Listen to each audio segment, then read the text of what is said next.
And the question we get most frequently from people about you coming on is, what should they be buying right now? So if I say buy, you say? I say basically hold. I mean, the idea that the European news or a slowdown in this or that or anything like that, that would not cause you, if you owned a good farm and had it run by a good tenant, you wouldn't sell it because somebody said, here's a news item, you know, this is happening in Greece or something of the sort. If you owned an apartment house and you got to raise your rents a little, it was well located, and you had a good manager, you wouldn't dream of selling it. If you had a good business personally, the local McDonald's franchise, you know, you wouldn't be thinking about buying or selling it every day. Now, when you own stocks, you own pieces of businesses, and they're wonderful businesses. You can pick the best businesses in the world. And to buy or sell on current news is just crazy. You're in a wonderful business. You got people running it for you. You know you're going to do well over 5 or 10 years. And to think news events should cause you to try and dance in and out of something that's a wonderful game is a terrible mistake. So get into a bunch of wonderful businesses and stay with them. I was just wondering, what would you consider to be the worst investment you've ever made? The worst investment I ever made? The biggest mistakes are the ones that actually don't show up. They're the mistakes of omission rather than commission. We've never lost that much money on any one investment, but it's the things that I knew enough to do that I didn't do. We have missed profits of as much as, you know, maybe $10 billion in things that I knew enough to do and I didn't do it. Unless you find the prices of a great company really offensive, if you feel you've identified it. And by definition, a great company is one that's going to remain great for 30 years. If it's going to be a great company for 3 years, you know, it ain't a great company. I mean, so you really want to go along with the idea of something that if you were going to take a trip for 20 years, you wouldn't feel bad leaving the money in with no orders with your broker and no power of attorney or anything, and you just go on the trip and you know you come back and it's going to be a terribly strong company. I think it's better just to own them. I mean, you know, we could attempt to buy and sell some of the things that we own that we think are fine businesses, but they're too hard to find. I mean, we found See's Candy in 1972, where we find here and there we get the opportunity to do something, but they're too hard to find. So to sit there and hope that you buy them in the throes of some panic, you know, that you'd sort of take the attitude of a mortician, you know, waiting for a flu epidemic or something. I mean, I'm not sure that I'm not sure will be a great technique. You know, I think if you like the business and you like the person who's coming to you and the price sounds reasonable, you really know the business, I think probably the thing to do is to take it and don't worry about how it's quoted. It won't be quoted tomorrow or next week or next month. I think people's investment would be more intelligent if stocks were quoted about once a year, but it isn't going to happen that way. So.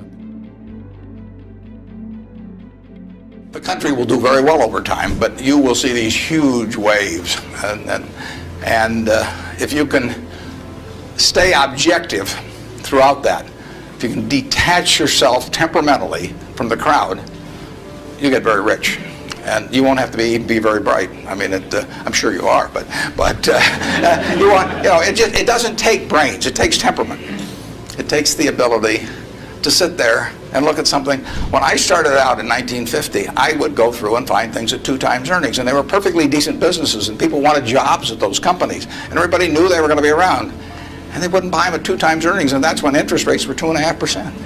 You know, I started selling securities when I was 21, and a Kansas City life insurance company happened to be a fairly prominent company in Omaha, and the policies they sold you, if you were buying life insurance from them, had a built-in assumption of 2% interest. The stock of Kansas City Life was selling at less than 3 times earnings. You were getting 35% if you bought the stock. No question about the soundness of the company. I went to the local agent. I figured, hell, I ought to be able to sell him a few shares of stock. I mean, the guy ought to understand it. I mean, he's got his whole life invested in this company. I went to the local agent who'd been with him for 20 years, and his name was Moose. And I said, Mr. Moose, I said, you know, you're selling these policies with 2%. You may even have a few members of your own family, and you can buy into this company whose paycheck you depend on every month, and whose future your beneficiaries of these life policies depend on, and who you're selling them, a 2% investment on, and you can get 35% on your money. He said, stocks aren't any good. And I couldn't sell you, I was a lousy salesman. I mean, well, you have to start with that, but it just blew me away. It blew me away. I thought, sometimes I used to wonder if I was nuts, Well, I've made a lot of mistakes. Biggest mistake, well, not the biggest, necessarily the biggest, but buying Berkshire Hathaway itself was a mistake, because Berkshire was a lousy textile business, and I bought it very cheap. I'd been taught by Ben Graham to buy things on a quantitative basis. Look around for things that are cheap. And that I was taught that, we'll say in 1949 or 50. It made a big impression on me. So I went around looking for what I call used cigar butts of stocks. And the cigar butt approach to buying stocks is that you walk down the street and you're looking around for cigar butts, and you find this, on the street, this terrible looking, soggy, ugly looking cigar, one puff left in it. But you pick it up and you get your one puff. It's disgusting, you throw it away, but it's free. I mean, it's cheap. And then you look around for another soggy, one puff cigarette. Well, that's what I did for years. It's a mistake. Although you can make money doing it, but you can't make it with big money. It's so much easier just to buy wonderful businesses. So now I would rather buy a wonderful business at a fair price than a fair business at a wonderful price. We don't do very many things, but when we get the chance to do something that's right and big, we've got to do it. And even to do it in a small scale is just as big a mistake almost as not doing it at all. I mean, you've really got to grab them when they come, and because you're not going to get 500 great opportunities. You would be better off if when you got out of school here, you got a punch card with 20 punches on it, and every financial decision you made, you used up a punch.